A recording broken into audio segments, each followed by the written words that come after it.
रामपुर के अवाम एक बार फिर से अपना सांसद चुनेंगे, लेकिन उससे पहले कद्दावर नेता मोहम्मद आजम खां की चुप्पी टूटने का इंतजार हो रहा है। वो अपना उत्तराधिकारी किसे चुनेंगे या नहीं चुनेंगे, ये अभी तय होना बाकी है। आदाब, नमस्कार, मैं वसीम अख्तर और आप देख रहे हैं द लीडर हिंदी।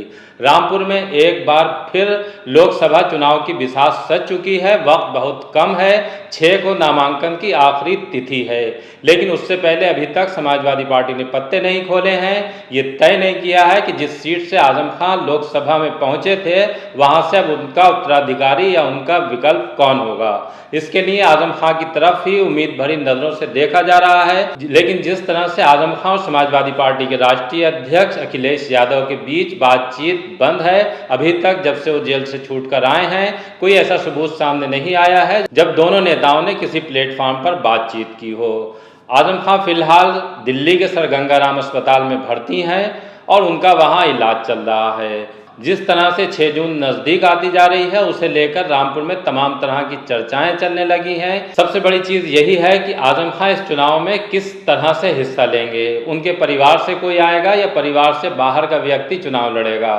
जिस तरह से अभी तक आजम खान की राजनीति रही है, चाहे लोकसभा में या फिर विधानसभा में, उन्होंने जब रामपुर से विधायक रहते हुए लोकसभा का चुनाव लड़ा था, तब वहां उपचुनाव हुआ था और वो अपनी बीवी को सामने लेकर आए थे। डॉक्टर तजीन फातिमा समाजवादी पार्टी की उम्मीदवार बनी थी और उन्होंने वहां से चुनाव जीत भी लिया था। लेकिन अब एक बार फिर वहां चुनाव हो रहा है और इस बार भी आजम खान की खाली सीट से हो रहा है।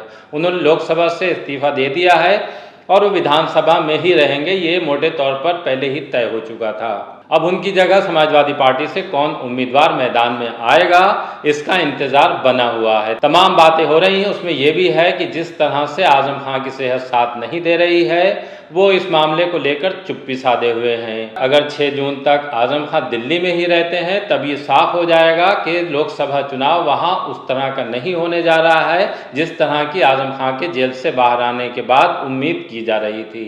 जहां तक भारतीय जनता पार्टी का सवाल है, तो रामपुर से वो मुख्तार अब्बास नकवी को लड़ाने की तैयारी में है, जो इस वक्त केंद्र सरकार में कैबिनेट मंत्री हैं। शायद इसी सोच के तहत उन्हें फिर से राज्यसभा नहीं भेजा गया है।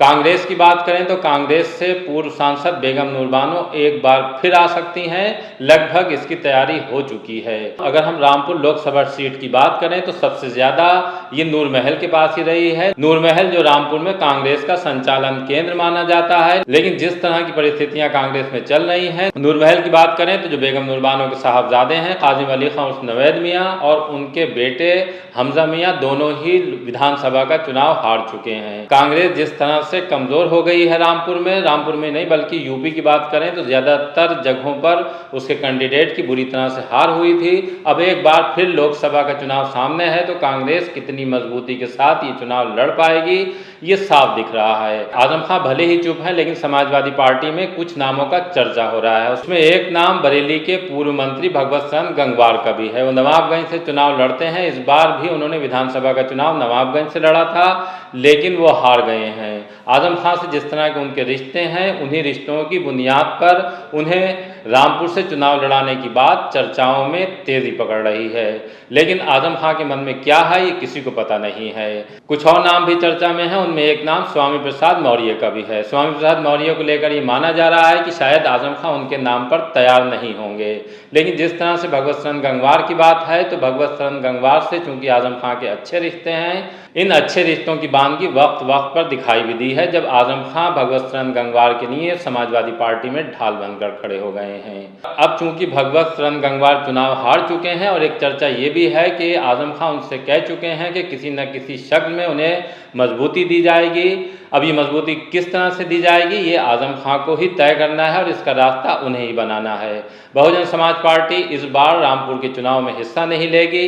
जिस तरह से उसने आजम खान को लेकर हमदर्दी का रुख दिखाया था, यहाँ तक कहा था कि आजम खान के साथ अच्छा नहीं हो रहा है, ये भी प्रस्ताव आया था बहुजन समाज पार्टी की तरफ से। वो चाहे तो समाजवादी पार्टी छोड़कर बहुजन समाज पार्टी का हिस्सा बन सकते हैं। लेकिन आजम खान जेल से छूटने के बाद ये साफ कर चुके हैं कि वो समाजवादी पार्टी से कहीं नहीं जा रहे हैं। भले ही उनके लफ्जों में तल्खी झलक रही है, नाराजगी दिखाई दे रही है, तब झलक रही है जब वो बार बार ये कहते हैं कि किसी से कोई नाराजगी नहीं है, कोई शिकवा नहीं है, कोई शिकायत नहीं है। लेकिन जिस अंदाज में वो ये बात कह रहे हैं उससे नाराज़गी साफ दिख रही है।